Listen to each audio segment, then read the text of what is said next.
تو آپ صلی اللہ تعالی علیہ وسلم نے ان سے فرمایا کہ کیا آپ نے اپنے کسی جاننے والے کی چگلی نہیں کی، غیبت نہیں کی؟ تو وہ دونوں عورتیں بہت شرمندہ تھیں، جبکہ حضور صلی اللہ تعالی علیہ وسلم نے ان سے پہلے ہی کہا تھا کہ آپ کا روزہ نہیں رہا، یعنی کہ حضور صلی اللہ تعالی علیہ وسلم کے نزدیک غیبت کرنے والے کا روزہ ختم، ٹوٹ گیا۔ پیارے اسلامی بھائیوں اور بہنوں، السلام علیکم ورحمۃ اللہ وبرکاتہ۔ امید ہے آپ سبھی لوگ خیریت سے ہوں گے۔ اللہ تبارک و تعالیٰ سے دعا ہے کہ اللہ آپ کو اور بھی خوش رکھے، آمین یا رب العالمین۔ جیسا کہ رمضان المبارک کا یہ مہینہ، جس کا دوسرا عشرہ یعنی مغفرت کا عشرہ چل رہا ہے، تو اللہ تبارک و تعالیٰ سے دعا ہے کہ جتنے بھی مومن بھائی اس دنیا سے ہم سے پہلے جا چکے، اللہ تبارک و تعالیٰ ان کی مغفرت فرمائے، آمین یا رب العالمین۔ تو یہ رمضان المبارک کا جو مہینہ ہے، تو اس کے لیے اللہ تبارک و تعالیٰ نے قرآن کریم میں سورہ بقرہ آیت نمبر 183 میں ارشاد فرمایا، یا ایھا الذین آمنوا کتب علیکم الصیام کما کتب علی الذین من قبلکم لعلکم تتقون، یعنی اے ایمان والو، تم پر روزے فرض کیے گئے جیسے تم سے پہلے لوگوں پر فرض کیے گئے تھے، تاکہ تم پرہیزگار بن جاؤ۔ تو اللہ تبارک و تعالیٰ نے ہم پر جو روزے فرض کیے گئے کہ تاکہ ہم پرہیزگار بن جائیں، تو بالکل جب ہم روزہ رکھتے ہیں تو روزہ رکھنے کے بعد ہم عبادت بھی کرتے ہیں اللہ تبارک و تعالیٰ کی، اور قرآن کریم کی تلاوت بھی کرتے ہیں جیسا کہ اللہ تبارک و تعالیٰ نے حکم دیا۔ تو سوال یہ اٹھتا ہے کہ کیا ہم روزہ رکھنے کے بعد، نماز پڑھنے کے بعد اور قرآن کی تلاوت کرنے کے بعد بھی پرہیزگار بن جاتے ہیں؟ نہیں، بالکل نہیں۔ کیوں؟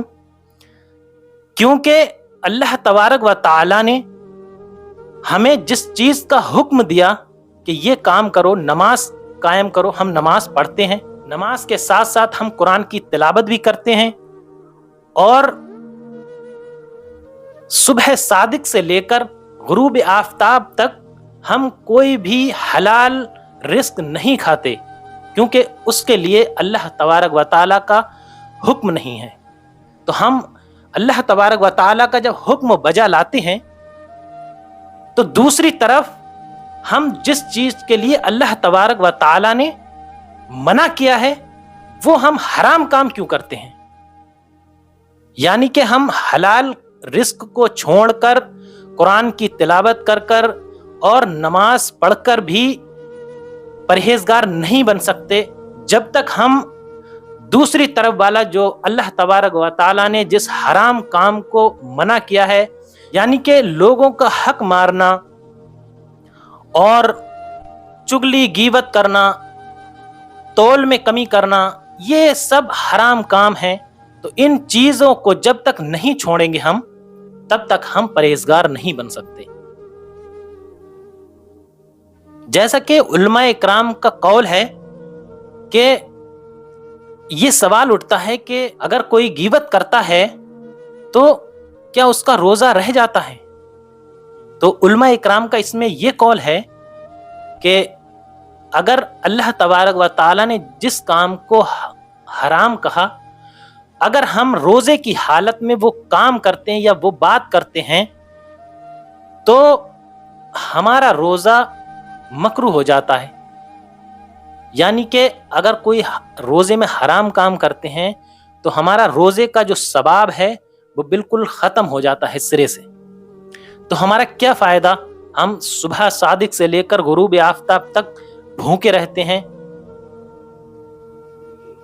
جبکہ ہمیں یہ کام جو چغل خوری یا غیبت یا سود کھانا، یہ سارے حرام کام جب تک ہم نہیں چھوڑیں گے تب تک ہم پرہیزگار نہیں بن سکتے۔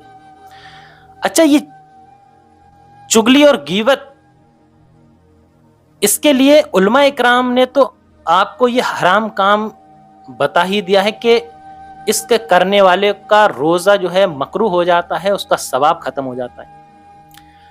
دوسری طرف ہمارے پیارے آقا محمد صلی اللہ تعالی علیہ وسلم کے نزدیک یہ روزہ جو ہے وہ ہمارا ٹوٹ جاتا ہے۔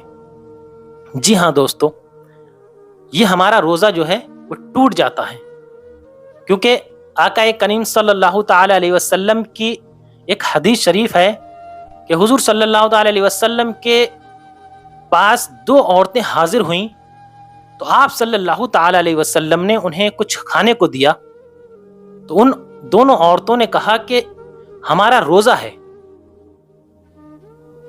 تو آپ صلی اللہ تعالی علیہ وسلم نے ان سے کہا کہ آپ کا روزہ تو نہیں ہے، لیکن وہ دونوں عورتوں نے یہ کہا کہ نہیں، ہم نے صبح صادق سے لے کر اب تک کچھ بھی نہیں کھایا اور نہ غروب آفتاب تک ہم کچھ کھائیں گے۔ تو آپ صلی اللہ تعالی علیہ وسلم نے حکم دیا کہ قے کرائی جائے، ان کی قے یعنی کہ الٹی کرائی جائے۔ جب ان دونوں عورتوں کی الٹی کرائی گئی، قے کرائی گئی، تو اس میں الٹی میں خون کے لوتھڑے اور گوشت کے لوتھڑے، یہ دونوں چیزیں نکلیں۔ تو آپ صلی اللہ تعالی علیہ وسلم نے ان سے فرمایا کہ کیا آپ نے اپنے کسی جاننے والے کی چگلی نہیں کی، غیبت نہیں کی؟ تو وہ دونوں عورتیں بہت شرمندہ تھیں،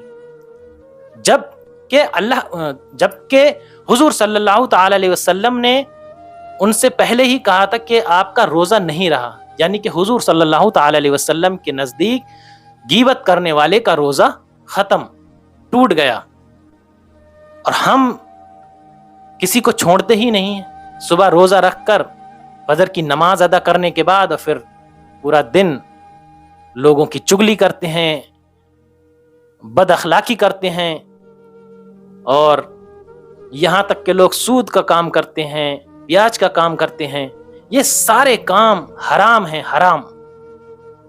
جب تک ہم اللہ تبارک و تعالی کی اس آیت پر کھرے نہیں اتریں گے، جب تک ہم اللہ تبارک و تعالی کے قرآن کے مطابق نہیں چلیں گے، تو قرآن کے مطابق جس چیز کا اللہ تبارک و تعالی نے حکم دیا اس حکم کو مانیں، اور جس چیز کے لیے منع کیا تو وہ نہ کریں، تبھی ہم اچھے پرہیزگار بن سکتے ہیں۔ ویڈیو آپ کو پسند آئے تو ویڈیو اپنے دوستوں میں، رشتہ داروں میں شیئر ضرور کریں، تاکہ ایسی جانکاری، یہ دینی معلومات لوگوں تک پہنچ جائے اور لوگ ان باتوں پر، چھوٹی چھوٹی باتوں پر جو دھیان نہیں دیتے ہیں، عمل کر لیں۔